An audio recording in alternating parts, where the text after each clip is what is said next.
방금 읽으신 이 골로새서는 로마에 있는 사도 바울이 골로새 교인들을 향하여 옥중에서 보낸 편지, 곧 서신입니다. 그는 이 편지를 통하여서 예수 그리스도는 누구신가? 쉽게 말하여서 바꿔보자면 예수님의 정체는 무엇이라 우리가 이해할 수 있는가라는 주제에 대하여서 상세하게 적어 놓았습니다. 예수 그리스도에 대하여 그가 이토록 구구절절하게 풀어 설명한 이유는 그 당시 골로새 교회를 위협하고 있던 여러 많은 이당 사상들 때문이기도 했습니다. 이러한 이당 사상들을 그가 반박할 뿐만 아니라 골로새 교회가 예수 그리스도에 대한 믿음의 터 위에서 곧 예수 그리스도를 올바로 바라보고 그분을 올바로 깨닫도록 돕기 위해 골로새서를 기록했던 것입니다. 특별히 오늘 말씀은 예수 그리스도께서 어떠한 분이신지에 대하여서 더 깊게 조명되고 있는 부분입니다. 지금으로부터 2000년 전에 골로새 교회 성도들처럼 우리도 동일한 믿음을 가지고 있는 그리스도인으로서 그분을 어떤 분으로 바라보아야 할지 살펴보는 시간 가질 수 있도록 하겠습니다. 자, 첫 번째는 예수님을 우리가 어떻게 바라보아야 할까요? 바로 예수 그리스도를 만물의 주인으로 바라볼 수 있어야 한다는 사실입니다. 오늘 말씀 중 15절을 다 함께 한 목소리로 읽으시겠습니다. 그는 보이지 아니하는 하나님의 형상이시요 모든 피조물보다 먼저 나신 이시니. 바울은 하나님의 아들 예수 그리스도께서 보이지 아니하는 하나님의 형상이라고 이야기합니다. 여기서 형상이라는 말은 구체적인 모양, 구체적인 모습을 뜻합니다. 쉽게 이야기하면 로댕이라는 작가의 생각하는 사람이라는 동상이 있습니다. 그 동상 곧 조각을 바라볼 때 우리는 눈에 보이지 않는 추상적인 이미지인 생각이라는 것을 눈에 보이는 생각하는 사람이라는 구체적인 모습으로 옮겨 놓은 것을 우리가 보게 됩니다. 이러한 것을 두고 우리는 형상화한다라고 이야기합니다. 이처럼 예수님께서는 보이지 않는 하나님의 형상이 되신다라고 오늘 말씀이 강조하고 있는 것입니다. 동일한 맥락에서 요한복음 1장 18절의 말씀은 이와 같이 우리에게 이야기합니다. 본래 하나님을 본 사람이 없으되 아버지 품속에 있는 독생하신 하나님이 나타내셨느니라.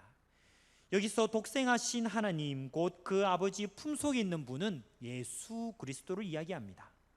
하나님께서는 우리가 잘 알고 있듯이 본래 보이지 아니하시는 분이십니다. 영이시기 때문입니다. 더욱이 타락한 사람은 그분의 영광을 올바로 쳐다볼 수 없습니다. 결코 볼 수 없다는 사실입니다. 그런데 하나님께서는 사람들이 하나님을 볼 수 있도록 그 아들 예수 그리스도를 육신의 모습, 곧 사람의 몸을 입고 이 땅에 보내셨습니다. 우리는 그분이 예수 그리스도라는 사실을 성경의 말씀과 여러 믿음의 터전의 증거들을 통하여 보게 되는 것입니다. 한 번은 우리가 성경의 이야기 속에서 볼 수 있듯 빌립이라는 사람이 예수님께 하나님 아버지를 직접 보여달라 요청합니다.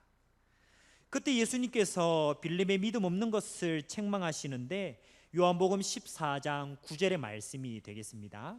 나를 본 자는 아버지를 보았거늘 어찌하여 아버지를 보이라 하느냐라고 책망하십니다.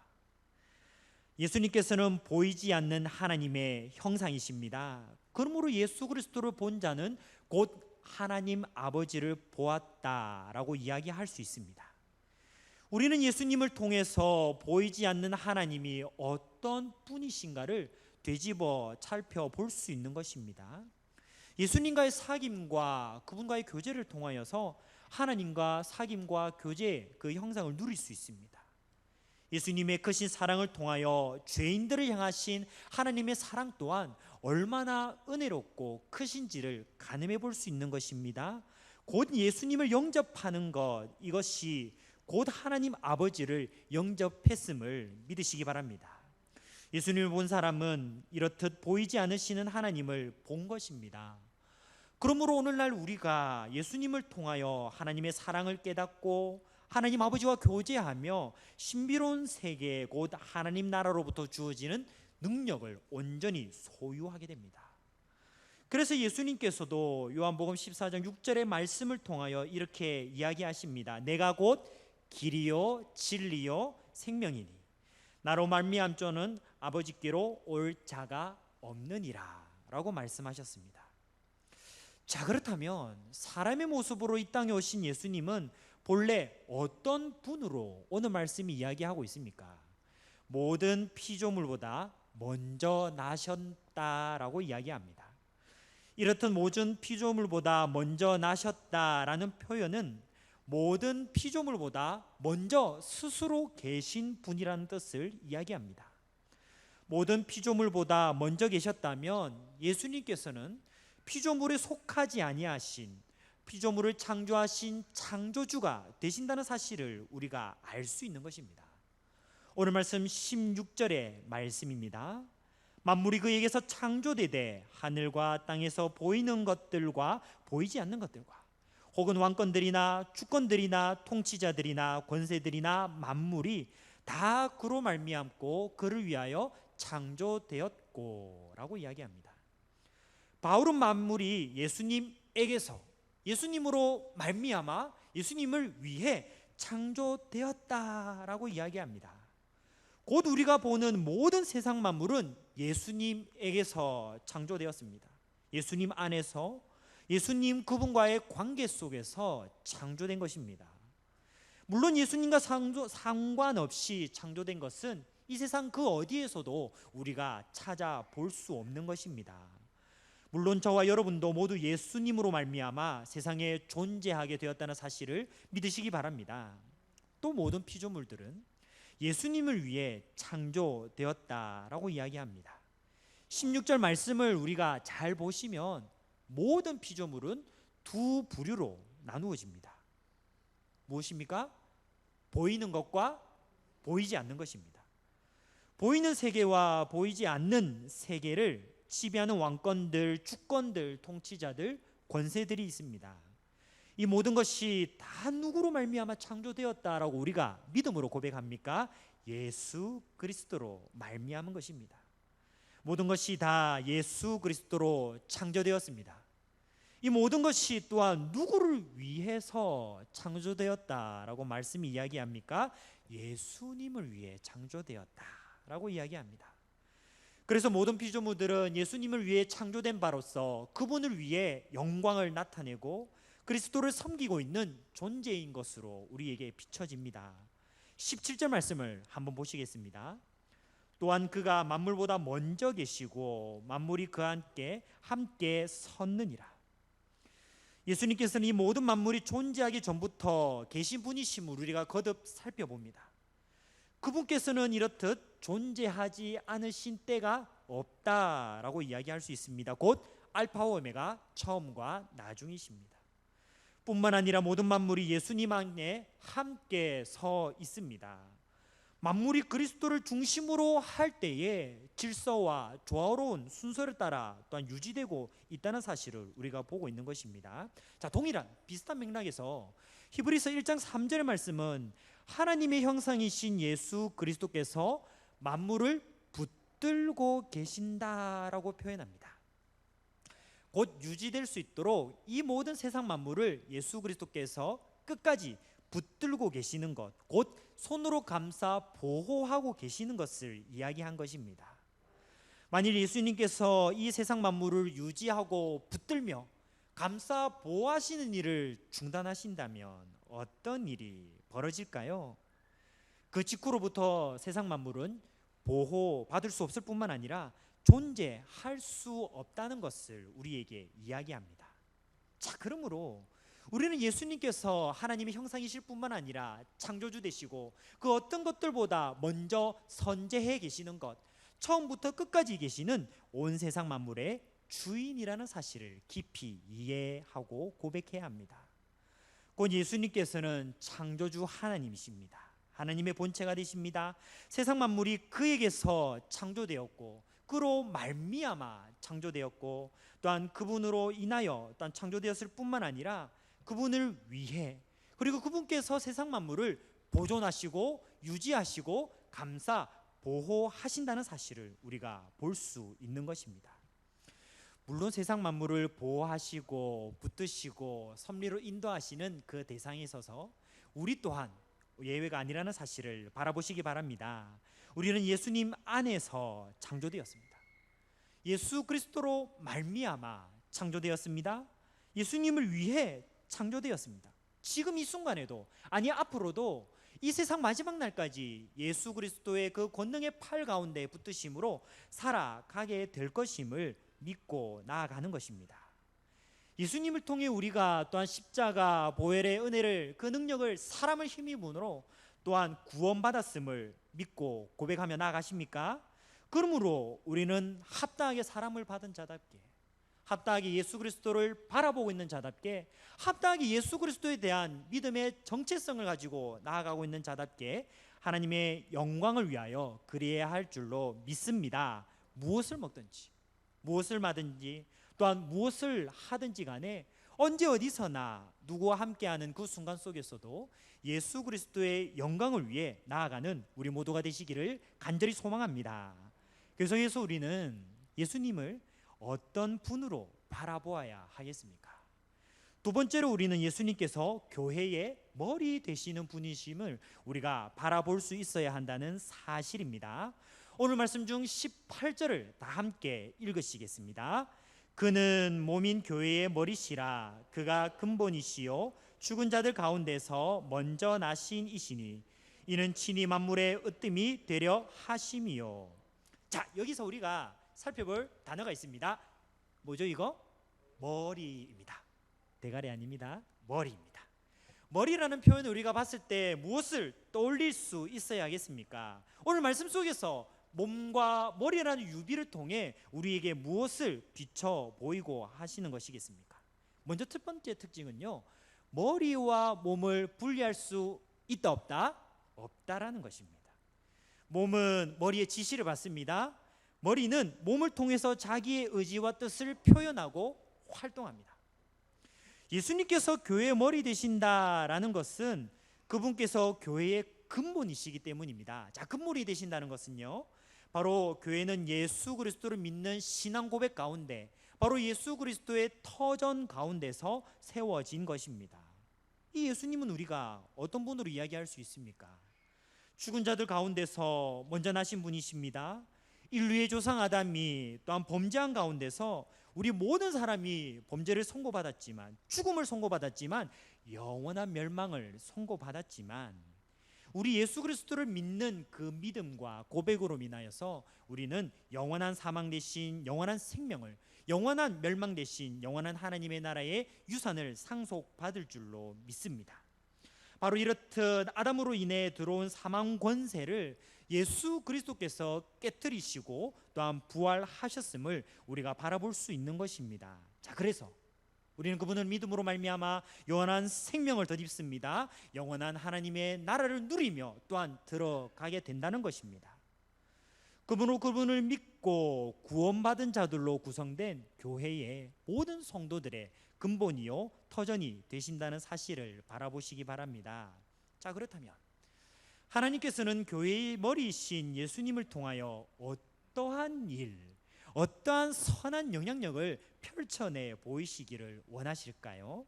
오늘 말씀 19절 20절의 말씀을 제가 한번 다시 읽어드리겠습니다. 아버지께서는 모든 충만으로 예수 안에 거하게 하시고 그의 십자가의 피로 화평을 이루사 만물 곧 땅에 있는 것들이나 하늘에 있는 것들이 그로 말미암아 자기와 화목하게 되기를 기뻐하심이라. 자, 여기서 우리는 교회 공동체를 통해 하나님께서 하고자 하시는 일 두 가지를 바라보게 됩니다. 무엇입니까? 첫 번째는 모든 충만으로 예수 그리스도 안에 가득하게 하기를 기뻐하신다는 것입니다. 자, 여기서 충만, 우리말로 쉽게 표현을 하면 차고 넘친다는 뜻입니다. 하나님께서는 모든 신성의 충만으로 예수님 안에 거하게 하심을 바라보게 됩니다. 예수님 안에는 하나님의 신성의 충만이 가득합니다. 또한 그 안에는 참된 구원의 능력 또한 가득 차 있다는 것을 우리가 볼 수 있는 것입니다. 그 안에 하나님의 임재가 있고요, 하나님의 나라가 있습니다. 그러므로 우리 그리스도인들은 예수님 안에 있는 하나님의 신성의 충만으로부터 은혜 위에 은혜를, 능력 가운데 능력을, 사랑 가운데 뛰어난 사랑을 받게 됨을 믿으시기 바랍니다. 자, 우리가 또한 교회 공동체를 통한 하나님의 기뻐하시는 바 두 번째 뜻은 무엇일까요? 하나님께서 예수님을 교회의 머리로 세우신 뜻은 바로 십자가의 피로 화평케 하기 위함입니다. 뿐만 아니라 땅에 있는 것들과 하늘에 있는 모든 피조물, 그러니까 세상 만물, 이로 말미암아 모든 것이 하나님과 더불어 화목하게 되기를 기뻐하신다라고 밝혀 놓으셨습니다. 사람이 예수 그리스도의 피로 구속을 받죠. 하나님과 화목하게 됩니다. 이 일에 모든 세상 만물의 피조물도 함께 동참하여 하나님 아버지와 화목하게 된다는 사실입니다. 그래서 보이는 세계와 보이지 않는 이 세계의 모든 것이 영적인 것마저도 예수 그리스도로 말미암아 하나님 아버지와 가까워지고 화목하게 된다는 사실을 우리가 바라볼 수 있는 것입니다. 이는 곧 예수님의 구속 역사, 십자가의 복음의 그 능력, 그 선한 영역으로 말미암아 만유가 회복되는 것을 우리에게 보여줍니다. 여기서 만유라는 것은 하나님께서 창조하신 온 세상 만물을 가리킵니다. 이런 의미에서 예수님께서는 교회의 머리가 되신다라는 사실을 우리에게 힘주어 사도 바울이 강조하고 있는 것이죠. 다시 한번 우리가 발견하듯이 머리의 역할은 무엇입니까? 머리는 온몸의 각 기관과 온몸의 각 부분을 다스립니다. 우리의 촉각과 후각과 미각과 시각 등 모든 몸에서 지각하고 있는 정보들이 머리로 흘러 들어갑니다. 자, 그러면 머리에서 이렇게 접한 정보를 종합하여 판단을 내려서 그 각 지체에게 명령을 내려가지고 몸을 움직이죠. 이런 것처럼 교회의 머리이신 예수 그리스도께서도 우리가 접하고 있는 모든 상황과 환경과 모든 고민할 만한 거리 가운데서 우리가 어떻게 나아가야 할지, 어떻게 판단해야 될지, 어떻게 하나님의 형상답게 이 세상 가운데 복음을 전하며 나아가야 할지를 우리에게 말씀해 주고 계신다는 것입니다. 이처럼 교회도 머리이신 예수님께서 모든 지체를 움직이며 활동하십니다. 그런 의미에서 교회는 예수님을 머리로 모시고 사는 그분의 몸이라 할 수 있습니다. 우리 모두는 모두 그리스도의 몸에 붙어 있는 지체들입니다. 몸에 있는 지체들인 이상 바로 머리이신 예수 그리스도와 다 함께 연결되어 있는 것입니다. 이처럼 우리가 그리스도인들은 교회의 머리이신 예수님과 연결되어 있다는 사실을 바라보시기 바랍니다. 우리 각 사람은 그분을 믿음으로 구원받습니다. 세례를 받으며 그분과 연합됩니다. 곧 예수님 안에서 새로 접붙임 받은 새 가지답게 새로운 열매 맺는 삶, 곧 새 삶을 살게 되었다는 사실입니다. 예수님께서 2000년 전에 사람이 육신의 몸을 입으시고 구원 사역을 감당하셨다면 오늘날 동일한 이 시간에도 우리 교회 공동체 각 사람 몸을 통하여서 활동하고 계심을 믿으시기 바랍니다. 그러므로 우리 각 한 사람 한 사람은 주님의 손이 되어야 되고 주님의 발이 되어야 할 줄로 믿습니다. 주님의 눈이 되고 주님의 입이 되어야 하는 것입니다. 우리 교회가 이와 같이 예수 그리스도의 마음을 품어 그분의 기뻐하시는 뜻을 따라 나아가야 할 줄로 믿어야 하는 것입니다. 이처럼 모든 성도들의 머리이신 예수님의 뜻을 따라 움직이는 교회가 건강한 교회임을 우리가 바라보게 됩니다. 계속해서 우리는 예수님을 어떤 분으로 또한 마지막으로 바라볼 수 있겠습니까? 세 번째로 예수님께서 교회를 거룩한 곳으로 세우시는 분이심을 우리가 바라보아야 한다는 사실입니다. 자, 오늘 말씀 중 21절, 22절을 다 함께 한 목소리로 읽으시겠습니다. 전에 악한 행실로 멀리 떠나 마음으로 원수가 되었던 너희를 이제는 그의 육체의 죽음으로 말미암아 화목하게 하사 너희를 거룩하고 흠없고 책망할 것이 없는 자로 그 앞에 세우고자 하셨으니. 자, 여기에 등장한 사람들은 이들은 악한 행실로 하나님을 멀리 떠나 마음으로 그분과 원수되었던 자들임을 바라보게 됩니다. 본질상 하나님과의 관계에 있어서 진노의 자식들이다라는 겁니다. 자, 그런데 이것을 바꿔주기 위해서 예수 그리스도께서 육체적인 분명한 죽음과 부활을 이루십니다. 그 예수 그리스도의 죽음을 하나님께서 화목제물로 받으시고 우리와의 관계를 다시 재정립하며 원상복귀시키십니다. 바로 하나님의 자녀로 하나님의 나라의 유산을 물려받을 또한 그의 백성으로 바라보고 계신다라는 사실을 우리에게 이야기하는 것입니다. 우리 주님께서 이렇게 하신 이유는요, 우리를 거룩하고 흠없고 책망할 것이 없는 자로 다시 하나님 앞에 설 수 있도록 돕는 모습을 우리가 고백할 수 있는 것이죠. 더불어서 바울은 골로새 교회 성도들이 하나님과 화목하게 된 것은 역사적으로 성육신하시고 십자가에서 죽으신 예수 그리스도에 의한 것임을 분명히 밝혀줍니다. 자, 여기서 예수님께서 또한 육신의 몸을 입으시고 분명히 살아계신 사람의 몸으로 이 땅에 오신 것을 강조하는 것, 이것 또한 우리가 앞에서 서론 부분에서 살폈듯이 그 당시 혼잡한 이단들의 그 그릇된 주장을 배격하고 예수님의 성육신과 십자가의 죽음과 또한 그 가운데서 부활하신 것을 올바로 바라보며 믿도록 하기 위함입니다.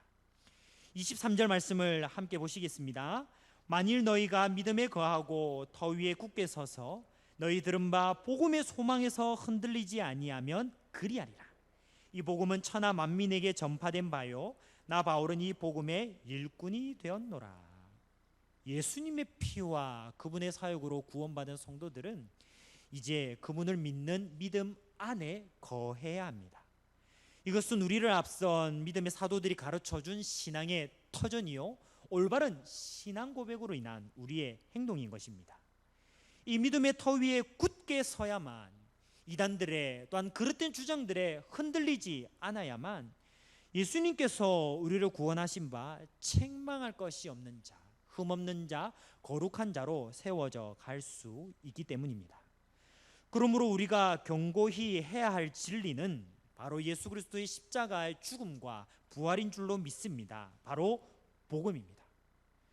이토록 바울은 골로새 교회 성도들이 어떤 그릇된 사상이나 거짓 교사들의 공교한 가르침에도 흔들리지 말라고 오직 올바른 복음의 진리 위에 굳게 서 나갈 것을, 믿음을 지킬 것을 호소하고 있는 것입니다.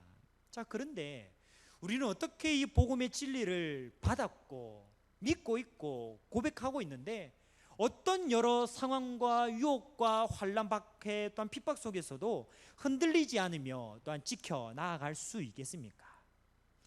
우리는 이제 은행에서 훈련받는 여러 직장인들 가운데 특별히 위조 지폐와 진짜 지폐를 감별하는 감별관이 훈련받는 과정의 내용을 한번 살펴볼 필요가 있습니다. 위조 지폐와 진짜 현자 이제 지폐를 구분해 내야 하는 역할이 그 사람에게 주어집니다. 그리고 이 역할을 잘 수행해낼 수 있도록 이제 훈련받는 과정을 우리가 보고자 하는 것입니다. 그런데 우리가 보자면 보통 이제 이게 지폐라고 한다면요, 이 지폐를 잘 구분해내기 위해서는 이 지폐를 이렇게 속이는 위조 지폐 이런 분류가 있고 이런 유형도 있고 이런 경우도 있고 이런 스타일도 있습니다 하고 지폐로부터 이제 비롯되는 수많은 위조 지폐의 종류들을 하나도 빠짐없이 살펴볼 것이라고 예상하기가 쉽습니다.